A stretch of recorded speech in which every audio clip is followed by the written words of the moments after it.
What's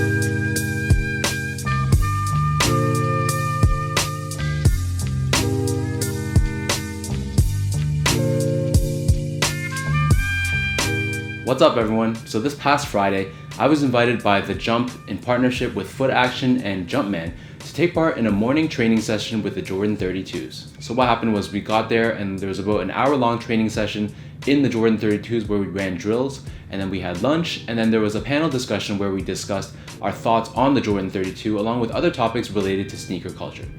Also, they gave us a ton of gear, so I'll show you guys some of the stuff that I got. So first off, we have some Jordan branded dry fit socks. We have Jordan branded compression pants. We have this Jordan dry fit compression shirt. We have some Jordan shorts done in gray. And there is this Jordan dry fit t-shirt done in white.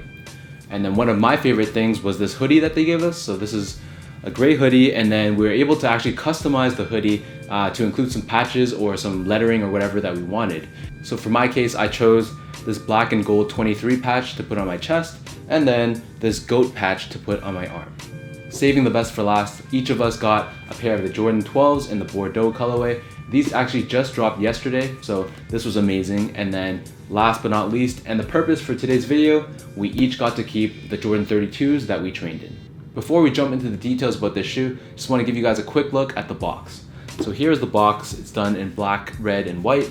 At the very front, we have the 32 in Roman numerals, the size tag on the front, 10.5. On the very top, it's all black with a blacked out wings logo, and on the very back, there is a Jumpman logo. This colorway is the second official Jordan 32s to drop.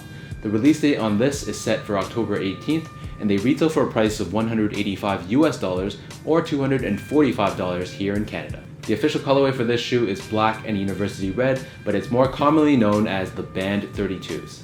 The significance of October 18th and why this band colorway is dropping on that day is because that's the date that Michael Jordan received the infamous letter from the NBA where they banned the shoes that he was wearing.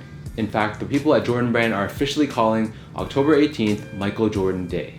In addition to this shoe, they're also dropping a low-cut Jordan 32 on the same day. If you guys haven't heard by now, the Jordan 32 is heavily inspired by the Jordan 2, similar to how the Jordan 31 was heavily inspired by the Jordan 1. So the upper of this Jordan 32 is comprised using Flyknit in a combination of black and university red. Wrapping around the bottom edge of the midfoot and wrapping around the toe box, there's this Flyknit done in black, but it is a much more tightly weaved Flyknit. The Flyknit that's found on the middle portion of the shoe is done in this ribbed style, and it is much more stretchy and flexible compared to the Flyknit on the outer edge. The tongue itself is partially connected to the upper of the shoe, and at the very top there is this Jordan Wings logo done in red and black. The laces on these are done in a rope style in black, and they feature these lace tips that have 23 in red. An interesting thing about the 32s is that the laces almost seamlessly integrate within the Flyknit of the shoe. So you don't see visible eyelets or lace loops, and the laces basically just weave into the Flyknit, giving it a very camouflaged look. Taking a look at the midfoot of the shoe, we have these wings done on both sides. This is done in a glossy black leather that has a snakeskin appearance to it. This leather features red lining that you can see peeping through the edges. Taking a look at the very back of the shoe, we have this TPU heel counter that has a fin-like appearance, and then it's done in black on the top and red on the bottom. The back of the tongue is done in black fabric, and it features this band logo that's stitched on. The rest of the interior of the shoe is also done in black, and it features additional padding to really help lock down your feet. And then on the very back where the Achilles is, there's this additional soft tab that protrudes out the back of the shoe. These also feature this Ortholite insole. They are done with this red finish on the top, and there is this 32 in Roman numerals on the heel done in black.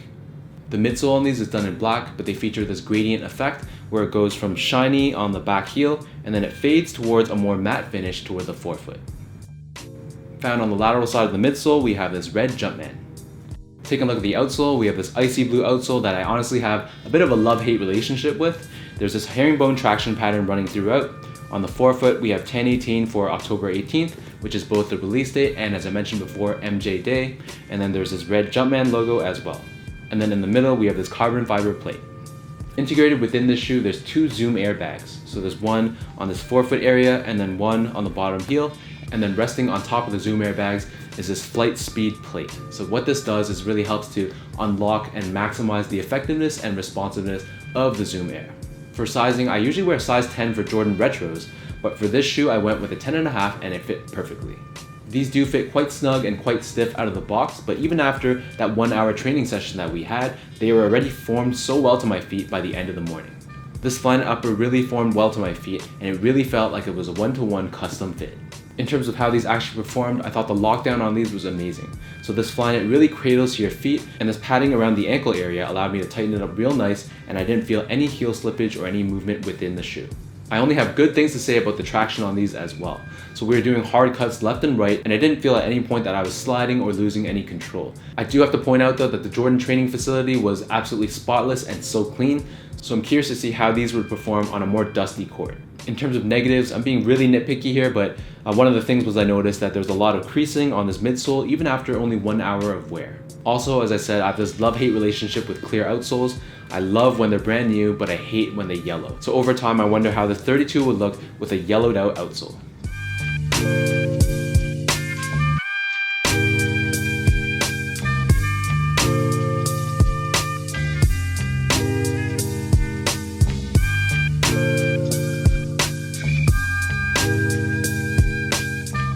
So now I'll lace up these 32s and show you guys how they are on feet.